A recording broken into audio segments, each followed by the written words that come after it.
성공도 실패도 부티나게 풀어드립니다. 여러분들이 궁금했던 그리고 몰랐던 이야기들 부티나는 썰에서 모두 풀어드리도록 하겠습니다.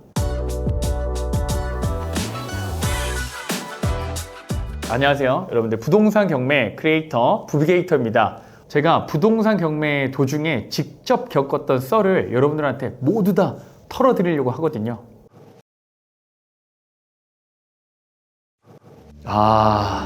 장난 아니었죠. 그분은 포스가 장난 아니었어요. 거의 깡패였습니다. 깡패. 때는 거의 바야흐로 한 2019년, 20년 이맘때였을 거예요. 부산과 거제도에서 나이트클럽을 되게 크게 운영하던 사업가 출신인 분이었거든요. 근데 이분과 협상을 해야 됐어요. 그러니까 사업을 워낙 오래 하시던 분이니까 되게 드세고 거칠고 말이 잘 안 통하는 협상 상대였거든요. 그러다 보니까 저도 조금 쫄아 있었고, 근데 이분하고 협상을 해야 되는 그런 절체절명의 상황이었죠. 부산에 위치한 굉장히 노후한 아파트였어요. 시세는 한 2억 초반, 2억 천 정도 했었고요. 제가 낙찰받은 낙찰가는 1억 8천 초반 정도의 낙찰을 받았어요. 시세 대비 거의 한 10% 넘게 싸게 낙찰 받은 물건이었죠. 이때가 경매를 하던 완전 초창기, 세 번째, 네 번째 되던 시기였어요. 그래서 아직은 경매에 대한 감이 무르익지 않던 초보 시절이었죠. 처음 이제 낙찰 받고 이분의 연락처를 알아내서 전화를 바로 걸었죠. 첫 마디가 아직도 기억에 남네요. 그분이 이렇게 얘기하셨어요. 여보세요. 여보세요? 네, 안녕하세요. 이번에 낙찰받은 낙찰자인데요. 언제 이사 가실 수 있는지 여쭤보려고 전화드렸습니다. 시비 걸러 전화한 기가 지금 눈에 뵈는 거 없으니까 전화하지 마라. 라고 얘기를 듣자마자 심장이 쾅 하고 내려앉았어요. 솔직히 말하면 좀 쫄았어요. 당연히 저도 이런 경우가 처음이다 보니까 엄청 당황을 했어요.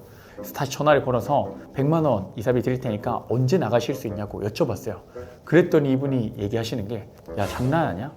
250만 원 이상 줄 거 아니면 앞으로 전화하지 마 라고 얘기하고 툭 끊는 거예요. 이거 명도 쉽지 않겠는데? 그 전까지는 되게 쉽게 명도가 마무리됐었어요. 그래서 저도 그분의 기세에 눌려가지고 네, 알겠습니다 라는 되게 풀죽은 목소리로 전화를 끊었어요. 그러고 나서는 이제 큰일 났다 싶어가지고 해결 방법들을 막 찾아내려고 많이 노력했죠. 그래서 전화를 여러 번 드렸습니다. 그래서 최대한 이사비를 깎으려고 노력을 해야 되니까. 근데 이분이 택도 없는 거예요. 전화를 안 받는 것도 있고, 전화를 받아도 대표님 250만 원 끊으세요. 대표님 저희가 이사비를 이렇게 끊으세요. 대표님 전화하지 마세요. 나중에 거의 뭐 욕 직전까지 나와요. 무슨 부귀영화를 누리고자 이런 치욕을 당하면서 이렇게 해야 되나라는 생각이 중간에 잠깐 들었었어요. 그냥 나도 들이받을까? 강제 집행해버릴까? 이성의 끈을 잠깐 놓았던 적도 솔직히 있습니다. 근데 그러면 안 되니까 생각을 좀 바꾼 거죠.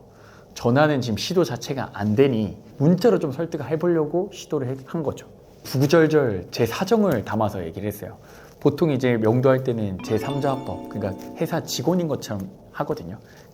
대표님, 저도 여기 회사 직원입니다. 제가 사장이 아니라서 최대한 사장님 의견을 배려하기 위해서 제 수당까지 얹어서 사장님한테 이사비를 좀 더 많이 챙겨 드리려고 노력 중이다.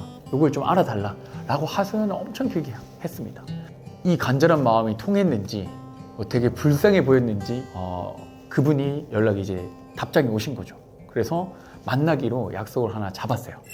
저희 집에서는 사실 그 카페가 한 20분 거리밖에 안 됐거든요.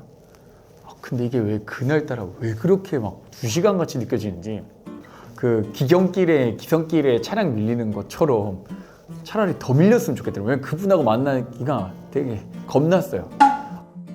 그래서 제 친구를 같이 데리고 갔어요. 덩치 큰 애. 창원에서 출퇴근하던 친구인데 그 친구 퇴근하고 부산으로 오라고 해가지고 같이 이제 카페에서 3명이서 이제 만날 약속을 잡은 거죠. 그러다가 이제 약속 시간이 딱 되는 순간 그분이 문을 열고, 카페 문을 열고 들어오더라고요. 그분이 카페 문을 열고 들어오자마자 그분 뒤에 뭔가 되게 검은 아우라가 짙게 보였어요. 쉽게 설명하면이, 여러분들 영화 범죄의 전쟁에 그런 하조구나 막 그런 사람들 있잖아요. 그것처럼 포스나 느낌이 있었어요. 거기에 약간 눌렸죠. 그래서 저희가 이제 명도 합의서라고 해가지고 이 금액, 이사 금액 정한 거, 이사 기간 정한 거대로 약속대로 나간다 라는 이제 계약서를 들고 도장이랑 다 챙겨갔어요. 어쩔 수 없이 돈 한 푼 못 갖고 250 그대로 드리게 되는 상황이었고, 근데 처음부터 그 합의서를 내밀 수가 없는 거예요. 뭔가 그걸 내밀면 혼날 것 같은 거예요. 그래서 그분이 딱 자리에 앉자마자 입을 딱 떼시는데 본인의 살아온 얘기들, 그리고 어떻게 돈을 벌어왔고 어떤 사업을 해왔는지를 쭉 얘기를 해주더라고요. 그냥 아마 학생 때부터 그 나이트클럽 관련한 일을 하셨고 거기서 이제 성장을 하셔가지고 나중에는 부산에서 가장 큰 나이트클럽을 운영을 하셨었거든요. 다 아실 거예요. 연산동에 되게 큰 나이트클럽 운영하셨던 분이었고요. 그리고 그걸 잘 운영하시다가 또 새로운 지역, 거제도라는 곳에 그것보다 더 큰 규모의 나이트클럽을 준비를 하시다가 같이 일하시는 분이 상황이 안 좋아지셔가지고 그게 이제 다 무너지면서 사업체가 쫙 다 날아간 걸로 제가 얘기를 들었거든요. 진짜 사업이 오래 하셨어도 잘 나갔어도 결국 한순간에는 이게 문제가 될 수 있는 것들이 생기는구나. 그래서 그분이 건설 현장에서 일을 하고 계셨고 그날도 일을 하고 끝나자마자 오신 거예요. 그래서 옷에 막 먼지랑 이런 게 좀 많이 묻어 있었거든요. 근데 그게 그냥 지저분해 보인다거나 그렇게 보이지 않고 그분이 살아오고 이때까지 해온 일, 돈도 엄청 많이 있어 보셨을 거 아니에요. 근데 그런 게 태가 딱 나더라고요. 그 먼지가 먼저 보이는 게 아니고 그 사람의 그 태가 그냥 그대로 몸에 배어 있으셔가지고 뭔가 함부로 하지 못할 것 같다라는 그런 포스가 좀 있었어요. 신기하더라고요. 그렇게 얘기를 쭉 들어주다 보면요 서로 유대감이 생겨요. 그래서 그분도 마음이 풀리고 마지막 대화를 이제 마무리한 거죠. 이사비를 협의를 다 했고 아까 원하셨던 금액을 그대로 맞춰 드렸습니다.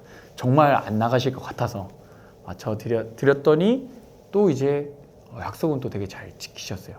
신의를 저버리거나 이런 거는 또 싫어하시는 스타일 같더라고요. 그래서 오히려 더 나중에 멋져 보이더라고요. 근데 좀 좋은 일이 생겼어요.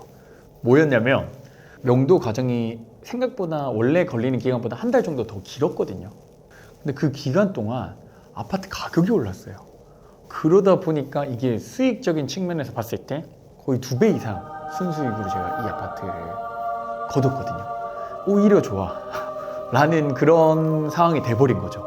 처음에는 이 명도를 하면서 되게 심적으로 약간 쉽지 않았는데 부담감이 있었는데 결국 다 해결이 됐고 해결된 이후에는 그런 또 보상들이 주어졌던 게 되게 저한테는 기억에 남는 스토리가 아닌가 생각이 듭니다. 이 과정 속에서 되게 많은 걸 느꼈습니다. 뭐 첫 번째로는 사업 투자 그렇게 만만하진 않다. 항상 시장에 겸손하자. 두 번째는 잘 나갔을 때가 가장 위험할 때다. 시장이 변동성이 생길 때는 리스크를 그대로 받게 되거든요. 그런 부분들에 대해서 좀 조심스럽게 진행을 하자라고 생각을 했고, 세 번째, 진심을 통한다. 그래서 그분이 철옹성 같은 분이었는데 결국에는 진심이 통하더라고요. 서로 원하는 게 뭔지를 파악하고 니즈를 조율해 나가면 결국에 안 될 이유는 없다. 그래서 명도는 특히 제가 어려운 거를 여러분들 얘기 드렸지만 아파트 명도는 이렇게 난이도가 높지는 않습니다. 대부분의 한 8할, 9할 정도는 다 쉽게 마무리를 했어요. 간혹 이제 이런 것들이 얘기가 있는 거죠. 그래서 너무 무서워하실까봐 염려하실 필요는 없습니다. 자, 여러분들 오늘의 부티나는 썰은 여기까지인데요. 다음 썰에서는 더 재밌는 내용으로 찾아올 거고요. 그래서 부티나는 썰 또 기대해 주십시오. 이상 부비게이터였습니다.